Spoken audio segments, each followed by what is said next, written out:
ये सियासत भी एक ऐसी भूल भुलैया या जंतर मंतर है, कब कौन किस तरफ हो जाता है, कैसे वो रफू चक्कर हो जाता है, कब कौन सगा हो जाता है, कब कौन जुदा हो जाता है, कब कौन दोस्त हो जाता है, कब कौन दुश्मन हो जाता है, ये समझना बड़ा मुश्किल होता है।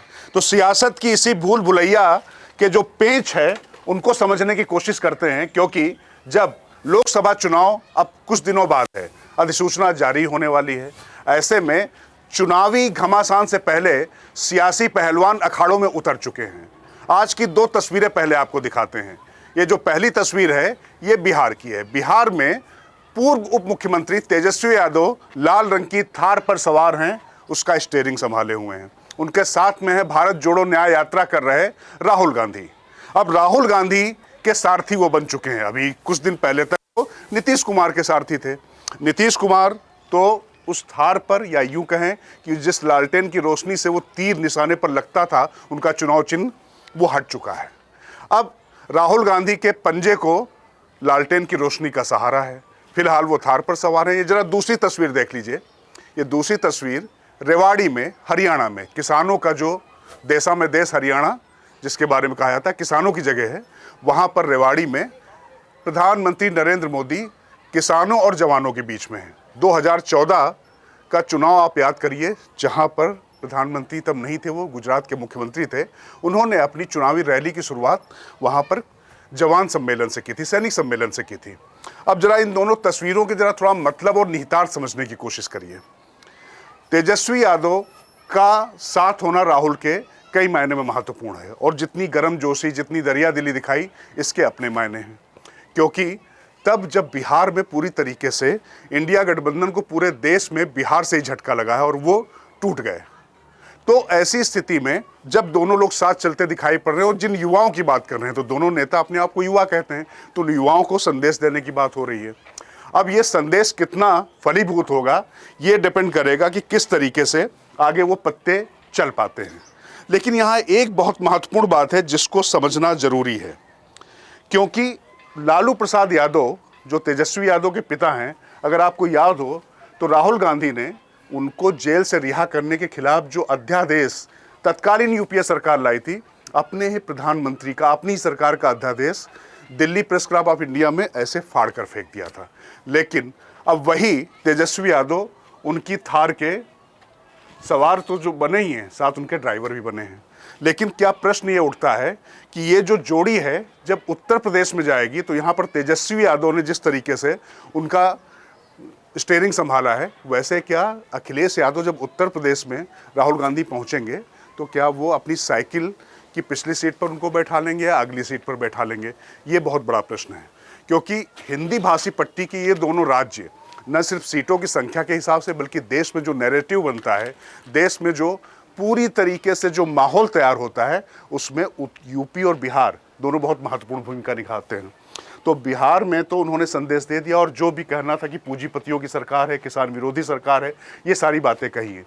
वहीं जरा आइए, नरेंद्र मोदी ने क्या कहा रेवाड़ी में। रेवाड़ी में किसानों की जगह है। वो कह रहे हैं कि हम किसानों के बीच में आए। मतलब हरियाणा की जब बात करते हैं तो सबसे पहले किसान और जवान, ये दो तस्वीरें आती हैं। अब ऐसे में जब किसानों ने शंभू बॉर्डर पर डेरा डालकर रखा हुआ है, वो दिल्ली कूच की तैयारी कर रहे हैं, लगातार बातें असफल होती जा रही हैं, ऐसे में प्रधानमंत्री का रेवाड़ी में उनके बीच में जाकर संबोधन क्या वाकई इस डेडलॉक को या गतिरोध को तोड़ पाएगा? जो बर्फ जमी हुई है उसको क्या पिघला पाएगा? ये महत्वपूर्ण है। तो ये जो स्नायु तंत्र की जो लड़ाई चल रही है, इसमें एक तरफ तो नरेंद्र मोदी है, दूसरी तरफ इंडिया गठबंधन है। तो अब इस लड़ाई में एक तरफ थार के सवार हैं, दूसरी तरफ नरेंद्र मोदी वो अपनी ही बहार में हैं। तो अब ये देखने वाली बात होगी कि किस तरीके से उत्तर प्रदेश में जाकर, क्योंकि उत्तर प्रदेश से नरेंद्र मोदी सांसद हैं, और जिस तरीके से लगातार इंडिया गठबंधन के एलाई छोड़ रहे हैं, नीतीश छोड़ के चले गए, मिलिंद देवड़ा जो राहुल गांधी के सबसे विश्वस्त दोस्त माने जाते थे, सहपाठी माने जाते थे, जिन्होंने साथ में पढ़ाई की थी, वो भी उनको छोड़कर चले गए। एकनाथ शिंदे का जो शिवसेना वाला गुट है उसमें चले गए। अशोक चव्हाण जो पूर्व दिग्गज कांग्रेसी नेता शंकरराव चव्हाण के बेटे और महाराष्ट्र के मुख्यमंत्री रह चुके थे, वो भी छोड़ के चले गए। अब आप सोच रहे होंगे यूपी बिहार से मैं सीधे महाराष्ट्र क्यों आ गया? आना इसलिए ज़रूरी है क्योंकि जो राहुल गांधी की भारत जोड़ो न्याय यात्रा है, इसका समापन हो रहा है महाराष्ट्र में, मुंबई में। तो मुंबई तक पहुंचने से पहले मैंने आपको कैसे बताया कि उनके 3 विश्वस्त साथी उनका साथ छोड़ चुके हैं। कोई बीजेपी में चला गया, कोई शिवसेना जो एकनाथ शिंदे गुट में चला गया। अब चर्चा ये चल रही है कि शरद पवार क्या कांग्रेस में शामिल हो जाएंगे, लेकिन खैर एनसीपी जो शरद पवार गुट है उसने अभी इसको मना किया है। पर राहुल गांधी किस तरीके से उत्तर प्रदेश में अखिलेश यादव के साथ में निकलते हैं, और तेजस्वी और अखिलेश ये जो 2 यादव बंधु हैं सियासत में बड़ा महत्व रखते हैं, क्या इनके सहारे नरेंद्र मोदी को वो चुनौती दे पाएंगे? वो भी तब क्योंकि लगातार 2014, फिर विधानसभा का जब 2017 का चुनाव हुआ उत्तर प्रदेश का, फिर उसके बाद 2022 का चुनाव हुआ, तो इन सारे चुनावों में अखिलेश यादव को बीजेपी लगातार परास्त करती चली आ रही थी। बिहार में जरूर नीतीश बाबू की कृपा से कुछ इधर कभी उधर सत्ता में कांग्रेस स्वाद चख पाई थी। अब स्थिति यह है कि सोनिया गांधी भी उत्तर प्रदेश की रायबरेली सीट छोड़कर जा चुकी हैं, राज्यसभा में जा चुकी हैं। तो ऐसी स्थिति में जब तक पहुंचेंगे राहुल गांधी महाराष्ट्र में, मुंबई में, तब तक कांग्रेस या इंडिया गठबंधन की स्थिति क्या होगी?